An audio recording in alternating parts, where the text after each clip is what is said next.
Your host for MotorWeek, John Davis. Well, hello and welcome again to MotorWeek. We have a very special edition of MotorWeek this time. We're going to take a look at four-wheel drive vehicles, ones that are made to be used on the street. Four-wheel drive equipped cars, vans, and station wagons are a growing phenomenon. And a lot of people are asking us if they should check off the four-wheel drive block on their new car order form. We hope to help answer that. So we've collected 5 very different four-wheel drive models, and we're going to explain the pros, the cons, and the purpose of each. Pat Goss will be along too to explain the special maintenance needs for on-road four-wheel drive vehicles. So let's get to the cars. Now, our first subject is the latest newcomer to a growing list of cars offering four-wheel drive. It's the Mercury Topaz all-wheel drive. Now, as you might have guessed, the Ford Tempo also offers this four-wheel drive system. But whether you opt for the Ford or the Mercury, the idea is the same: improve traction and safety in bad weather. At first glance, the Mercury Topaz all-wheel drive looks like any other Topaz. Mercury decided that rather than build a special model with all sorts of unnecessary extras, it would make four-wheel drive a simple add-on option. The only external feature that distinguishes our test car from any other Topaz is a small badge on the trunk lid. You have to look under the car to see the real difference.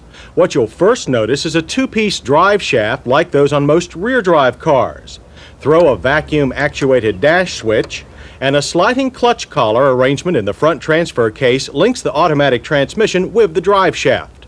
Power is then transmitted to a limited slip differential that turns the rear wheels. This system's power transfer gearing looks simple for a modern four-wheel drive, but we're told it was very difficult to engineer. It can be actuated at any speed or even when the car is standing still. Ford's designers are careful to stress that the system is for dirt roads or pavement in bad weather only. Unfortunately, we were cursed with good weather for the whole time we had the Topaz and an earlier four-wheel drive Tempo, so we looked for the wettest cow paths we could find. Our little rutted road jaunt showed the system to have excellent traction with no change in the car's normal docile handling. As you might expect, four-wheel drive requires more power than you get from a standard Topaz. Ford solved this by making the 2.3-liter high-output engine part of the all-wheel drive package. This 4-cylinder engine puts out 100 horsepower and 125 pound-feet of torque. Track performance is typical family car with a 0 to 60 time of 14.9 seconds. The quarter mile ended in 19.7 seconds at 69 miles per hour. Power runs through a smooth shifting 3-speed automatic transmission. This is the only transmission available with all-wheel drive. Our slalom handling test also brought no surprises. The Topaz has always been a stable car with good road grip and excellent steering feel. Body roll is moderate. The 4-wheel independent suspension maintains a good balance between performance and ride comfort. Braking is equally competent with an average stopping distance of 115 feet from 55 miles per hour. Our test car came in top-line LS trim. That means a plush, roomy interior that compares favorably with more expensive Mercurys. The seats are comfortable and supportive, with an optional 6-way power adjustment for the driver's seat. The dash is well designed with plenty of ventilation and all controls in easy reach. Topaz gauges include a clear tach but no readouts for oil pressure or volts. Other features include standard intermittent wipers, comprehensive climate controls, and this optional cassette stereo. The all-wheel drive system is $915 extra on any Topaz, including the base GS and performance-trimmed GS Sport.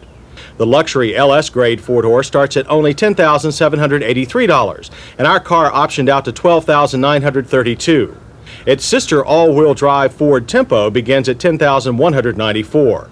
Modestly priced models for such traction flexibility. So Ford has taken an already popular family car and added the one thing that was missing: the ability to get around under any road or weather conditions. Other options may offer comfort or convenience, but this is the one that really delivers peace of mind. Now, there are many different kinds of four-wheel drive systems. Some only work part-time or on demand. The system on the Topaz is a good example of that. But other systems can be used to send power to all four wheels all the time. Such systems are known as full-time four-wheel drive. Now, Subaru is one of the leading sellers of on-road four-wheel drive, and they've been getting along with an on-demand system for years. Well, now they've introduced a full-time system, and we tried it on their Highline GL10.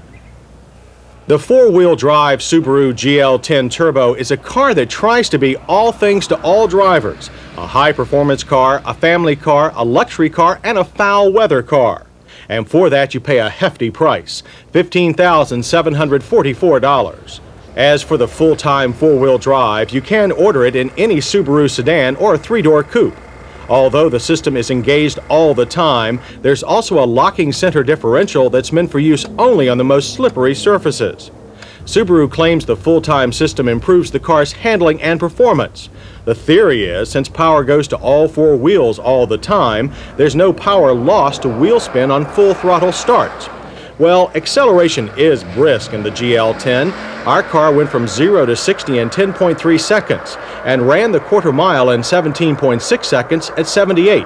The theory seems to work since the all-time four-wheel drive GL10 was slightly faster than the last part-time four-wheel drive GL10 we tried.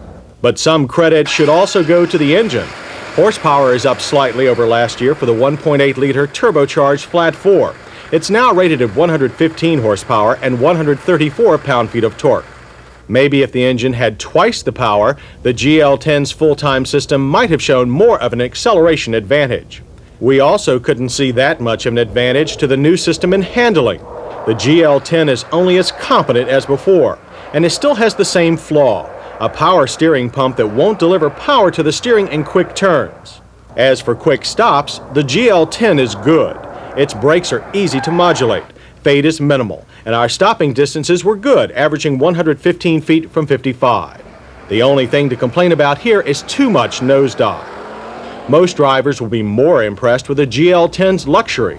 The suede look upholstery is new this year. The seats have supportive bolsters, and the driver's side is height adjustable and has an adjustable lumbar support. The rear seat is comfortable for two average-sized adults, and shoulder belts are supplied. The GL10's digital instrumentation is revised this year, and many of the driver controls have also been altered. We approve of most of the changes, but there are still no readouts for oil pressure or volts. There is a four-wheel drive indicator. A switch on the console controls the ride height for when the snow gets really deep. The GL10's pneumatic suspension will also level itself to compensate for loads. And for those loads, the GL10 has plenty of trunk space for most sedan-type chores, plus a rear seat back with flat folding inserts for carrying long items. The Subaru GL10 Turbo is a very versatile car that performs almost all its advertised functions fairly well. As for its full-time four-wheel drive system, while it may not improve its high-performance image that much, it's always there when you need it in bad weather, and that's what's most important. You know, anytime you have a car with special equipment, it's going to need some special maintenance. Four-wheel drive is no exception. So Pat Goss is here now with some thoughts on how to maintain on-road four-wheel drive. Pat? John, on the road, 4x4 vehicles are becoming very popular. And for the most part, they're very trouble-free. But there are some things that you can do yourself that will make them even more trouble-free. Now, the first thing that you want to do is make sure that you check the tires regularly. And in checking them, the first thing that you do is to use a good tire pressure gauge. The tires should be checked for proper pressure at least once a month. Now, what is proper pressure? Well, one way to find out is to look in the owner's manual. This is the Bible that comes with your car. It tells you about tire pressure and things like that. It also tells you about tire rotation. You know, 4x4s usually operate in two-wheel drive, which means that two of the tires wear more than the other two. So by rotating the tires according to what the owner's manual requires, well, you get a lot more wear out of all four tires on the car. It also makes some of the mechanical components in the car last longer as well. But suppose you do all of this stuff, sooner or later, the tires are going to wear out. You have to replace them. And in replacing them, you could get yourself into trouble. What you have to do is you have to make sure that the tires that you're putting on the car are of the proper circumference, the distance around the outside of them, that it's the same from one tire to the other. See, different manufacturers, even though the tires are labeled the same and have the same nomenclature on the side of them and so on, they may actually be smaller or larger in circumference. This is due to different tread patterns and things like this. So make sure that you measure them and that they are matched from side to side and front to rear. Now, this can help as far as the tires are concerned. It can also help as far as some of the mechanics of the car is concerned, but more about that as we get a little further along. Now, here's the next thing that you check. This is a drive axle. 4x4 vehicles have these front and rear in many cases, and they have these CV joints in them. Now the CV joints have to be checked regularly, especially this rubber boot on them, to make sure that the boot isn't torn or ripped or anything like that.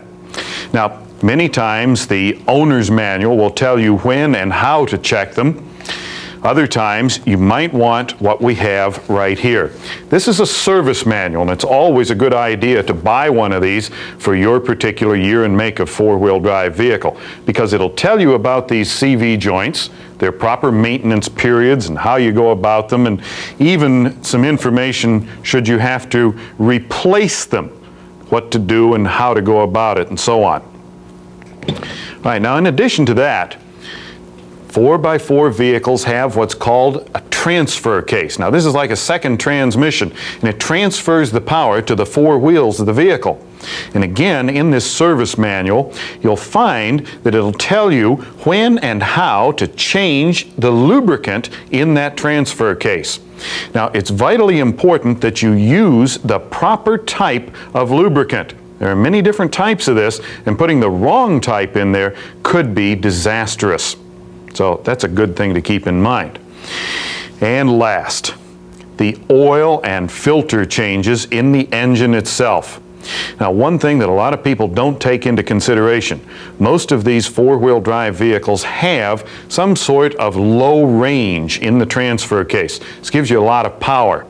Well, your car doesn't go very fast, so most people don't think that, well, it's doing a whole lot of work, when in reality, this is severe service, and you have to refer to your owner's manual under the heading of oil and filter changes, where they tell you about how frequently to change it under severe service. And when you're using a low range in your 4x4 vehicle, change the oil frequently. This again is very important. Now, on-road four-wheel drives do require, well, a little maintenance, but believe me, a bit of common sense will go a long way. Thanks, Pat. Now, suppose you want a four-wheel drive vehicle for improved foul weather traction, but let's also suppose that you don't want to be bothered with pushing any buttons or pulling any handles to engage the system. Well, some manufacturers are coming out with completely automatic four-wheel drive systems. They work without any help from the driver. Volkswagen is one of them, and they call their offering the Vanagon Syncro. The Volkswagen Vanagon Syncro hardly looks different from any other Vanagon. External changes are limited to larger tires and an extra inch of ground clearance. The Syncro system works by automatically transferring power between the front and rear axles. That's done by a revolutionary viscous fluid coupling device, which measures wheel slip and sends power to the front wheels when they start losing traction. The viscous coupling is a sealed unit, and Volkswagen claims the four-wheel drive Syncro needs no more maintenance than the standard rear-drive Vanagon. If you live where there is really extreme weather, you can order an optional driver-operated locking differential in the rear. This keeps both rear wheels turning at the same speed for additional traction. The Syncro's power comes from a new 2.1-liter fuel-injected four-cylinder that's standard on all Vanagons. This engine produces 95 horsepower and 117 pound-feet of torque. That's a healthy boost over last year's 1.9-liter engine. Despite the improvements, though, accessibility for service is still a chore because of the underfloor rear engine bay. Even with the new engine, the Vanagon isn't going to win any awards for speed. 0 to 60 took 16.5 seconds, and the quarter mile ended in 20.9 seconds at 67 miles per hour. The standard 4-speed manual transmission has a rough, notchy feel that makes quick shifting a problem. Syncro-equipped vehicles get an extra low gear for tough terrain, but if you want the Syncro, you can't get an automatic. Braking fared much better with 115-foot stops from 55. All stops were straight and the firm pedal made modulation easy. In handling tests, the Syncro tended to throw its tail out in tight turns, but the fine power steering made recovery easy. The interior is what we've come to expect from Volkswagen. Handsome but Spartan, with firm adjustable seats and a functional, well-designed dash. Passenger room is generous with easy entry and lots of head and leg room. While the cargo floor is anything but flat, you can carry broad and long items by folding the seats into their bed position. Of course, all this versatility doesn't come cheap. The GL Syncro has a base price of $16,905, and optioned our test vehicle cost a hefty $19,935. So compared to other Volkswagen Vanagons, the Syncro isn't roomier, more comfortable, or even better looking. But it can go places a regular Vanagon can't, and it does so without any extra effort from the driver. Now, if you like the idea of having four-wheel drive and the idea of not having to think about it, but the Vanagon's too big for your needs, there is another alternative. The Honda Civic Wagon with what they call real-time four-wheel drive. Now, while Honda introduced a part-time four-wheel drive Civic Wagon 2 years ago, the new model uses a full-time system whose automatic technology is basically the same as on the Vanagon. We don't really know what real-time means, but it does work as well as any full-time driver-engaged four-wheel drive system. Owners will think it's even better after they feel the system transferring power to the proper wheels all on its own. And we don't think Honda could have picked a better package to endow than the Civic Wagon. As we noted when we last tested the front-wheel drive Civic Wagon, there's room for 5 adults inside. The seats have good lower back support, but they're a bit too flat and overly firm. And if you want to carry something other than passengers, the Civic Wagon will oblige with a wide, flat cargo floor, a hatch that extends clear down to bumper height, and double folding seats that allow 10 different cargo and people-carrying configurations. Other interior amenities include a dash with very well-placed controls, and Honda's traditional instrument pod with a big, if incomplete, set of gauges. Plus, there's storage space everywhere, even under the front seats. And while the two-wheel drive Civic Wagon has this nifty storage area above the spare tire, the four-wheel drive Civic Wagon has only a hard floor. The added four-wheel drive running gear takes up the extra space. And the spare tire gets a new home too, under the car on the 4x4. And the standard Civic's beam axle is replaced by a live one. We're sorry to say there's no limited slip differential. That means you'll need to keep 3 wheels planted at all times. So even though there's some extra ground clearance here, don't try to go too far off-road. The four-wheel drive Civic Wagon is powered by Honda's trusty 1.5-liter 4-cylinder. It makes 72 horsepower and 83 pound-feet of torque. It comes mounted to a 6-speed manual transmission. The extra gear is a super low hill-pulling first. The shifter seems to give up some precision for the extra gear. An automatic is not available. And when we put the four-wheel drive Civic Wagon into action, we found an advantage to its drive system that conventional part-time systems don't have. The Civic Wagon won't spin its front wheels off the starting line. When the viscous coupling drivetrain senses the spinning wheels, it then sends power to the rear wheels. Unfortunately, that doesn't make the four-wheel drive Civic Wagon any faster. Our car took 16.1 seconds to reach 60 miles per hour, 2 seconds slower than the last two-wheel drive Civic Wagon we tested. We attribute the difference to the four-wheel drive car's extra 250 pounds of weight. But that didn't hurt its braking. For our car, stops took an average of 123 feet from 55. Not bad, and they were well behaved all around. As for handling, the four-wheel drive Civic is slower to respond to driver inputs than the standard wagon, and there's more body roll. If not exciting, the four-wheel drive Civic is competent. Base price for the Honda Civic 4x4 wagon is $10,104, $1,400 more than the two-wheel drive wagon.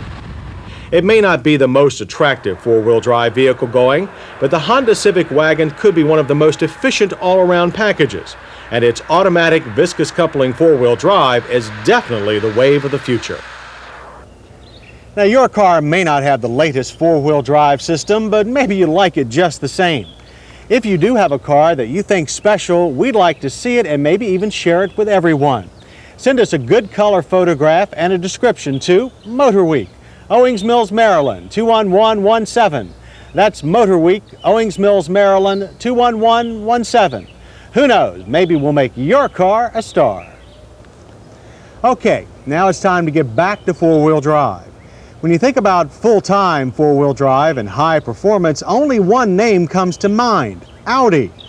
And there's more to the now famous Quattros than just improved foul-weather traction. The Audi four-wheel drive system also improves overall performance and handling. And Quattro also means something more: luxury, especially where Audi's flagship, the 5000 CS Quattro, is concerned. Unlike the other vehicles we've looked at, this luxury touring sedan is the only one that gains a serious performance advantage from its full-time four-wheel drive.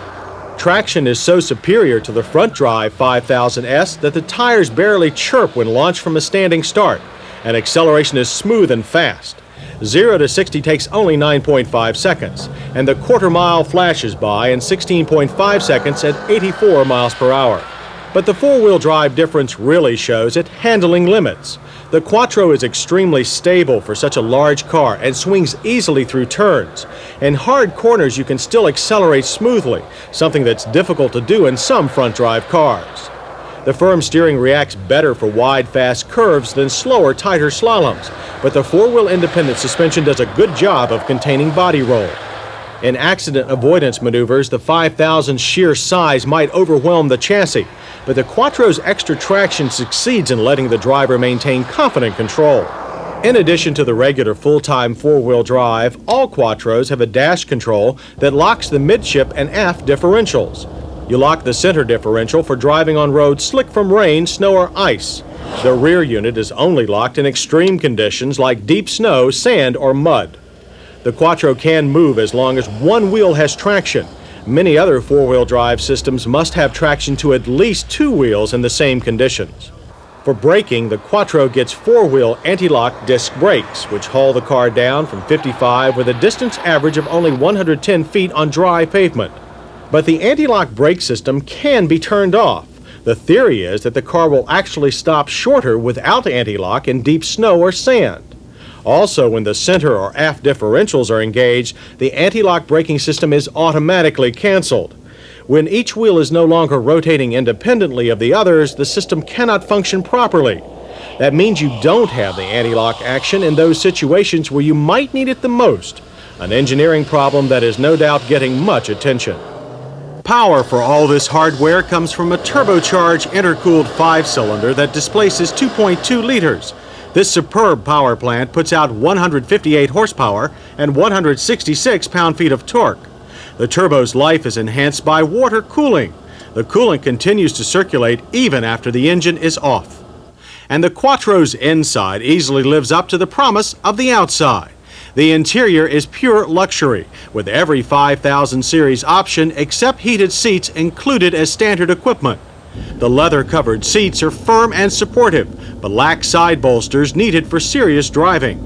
The leather-covered door panels include power windows, door and mirror controls, and 2 of the 10 stereo speakers. The stereo itself is in the center dash below the automatic climate control. Above and to the left is a multifunction trip computer. The instrument cluster includes a center digital readout for engine functions not covered by the large analog gauges. The only available transmission is a slick-shifting 5-speed manual. And topping off the 5000 CS Turbo Quattro is a tilt-retracting power sunroof and a huge trunk with a very low sill.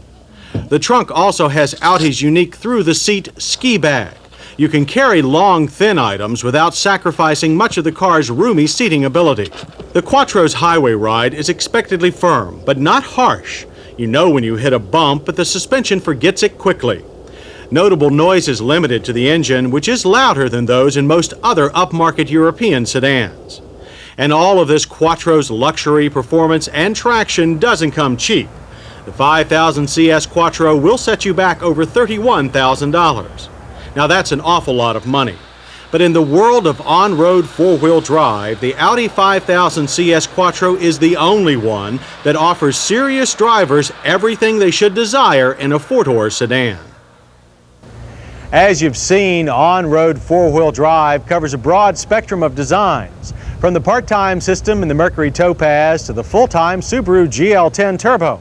Systems can be strictly utility-oriented, like the Volkswagen Vanagon Syncro or the Honda Civic Wagon, or they can be for higher performance, like the Audi 5000 CS Quattro.